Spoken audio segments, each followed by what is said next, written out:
All right, so my main man, Triple G, Gennady Golovkin, got a fight coming up. Well, you know what? Wait, hold on. My man G Money, aka Hollywood G, got a fight coming up tomorrow night against this man right here, Steve Mr. Rose. All right, Steve Rose is 19-0 with 10 knockouts, fighting out of Canada. He's 35 years old. You know, he's only 2 years younger than Triple G. And to only have 19 fights, based off of what I've seen, because I've been doing my little homework on Steve Rose, he seems pretty solid. He seems like a pretty educated fighter. You know, got a real good jab, got a good jab. See, I can only base it off of what I've, against the opponents I've seen him against, and those guys wasn't really, you know, the upper echelon type of fighters. So this is a huge step up fight for Steve Mr. Rose. You see the GGG promotions. Triple G doing big things, man. He finessed the game. Shout out to Triple G. Actually, before I continue talking about Mr. Rose, Triple G said that him and DAZN are partners and that he owns De La Hoya and Canelo.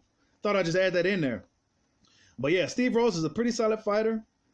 You know, good. Just he's a boxer. You know, he's a boxer. I don't think he has the flashy footwork, you know, dancing around the ring or anything like that.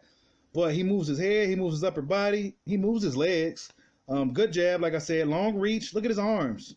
He got some long ass arms. I'm talking about that might give Triple G problems tomorrow, depending on what type of Triple G shows up.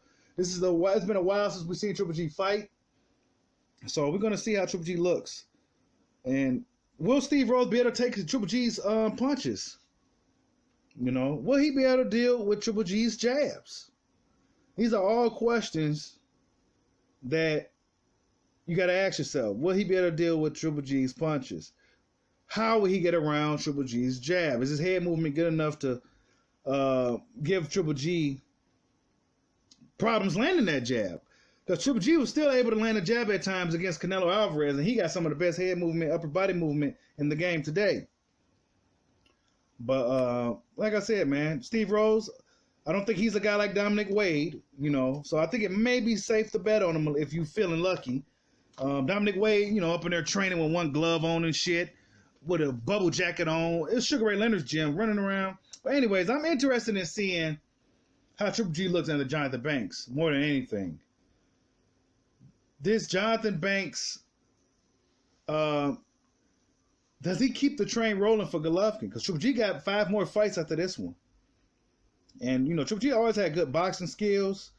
But maybe training under Abel Sanchez, maybe that was starting to hold him back once he got to the top guys like Jacobs and Canelo.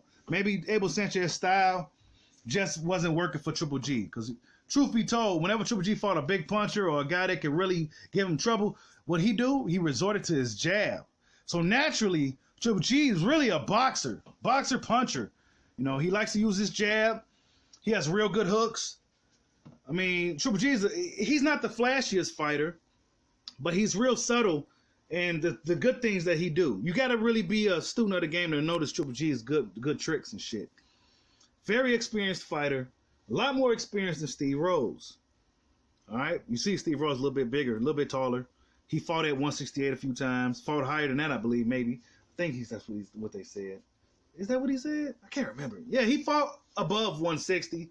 And he fought at... the guy you seen knocked out earlier, he had he was like a light heavyweight or some shit. So, I mean... Yeah, Steve Rose, he's not a little guy, man. It's not like a situation to where Triple G's picking on a smaller fighter or anything like that.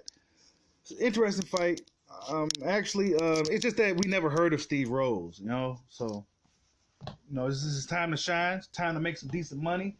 Time to put his name out there, even at his age, you know. A lot of guys like Antonio Tarver, B-Hop, Adonis Stevenson, they was able to fight at a high level up into the late 30s, early 40s. Boy, B-Hop, 50-something. So, interesting to see how this fight plays out. 2 older guys. Steve Rose definitely should be the fresher fighter. But Triple G is definitely the more experienced fighter. You know? Hopefully I just made this fight more interesting for y'all. I'm interested. I'm going to watch. I'm a hardcore fan. I love boxing. Tell me what you guys think. Does Steve Rose pull it off, or does Triple G do what we expect him to do? Like, subscribe, holla at your boy. Peace out.